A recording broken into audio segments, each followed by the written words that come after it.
My whole life I was really into fine arts. As I got older, I started getting more into fashion just because I would read a lot of magazines and I was always very interested in that. I applied to a magnet school where fashion was one of the strands, which is sort of like a concentration. My sophomore year, I applied for the fashion program and I was accepted, and then that's where I really began to start rendering croquis and using different mixed medias in order to create garments.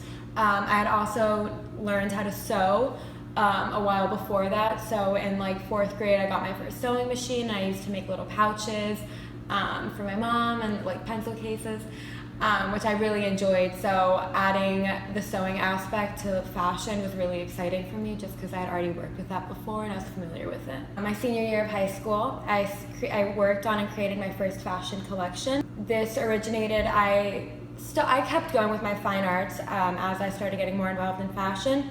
So I created this big painting. It was abstract. So I decided to use that same print from the painting and print it onto a fabric. And I used those different materials and fabrics to create a collection, which I showcased later on that year.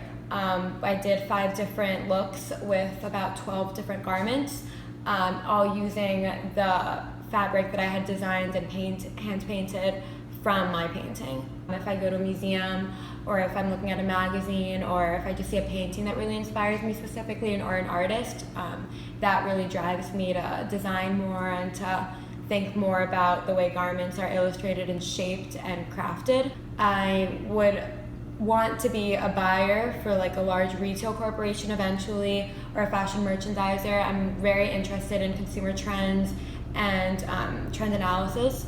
So I would want to incorporate both the design aspect of fashion with the corporate knowledge and business.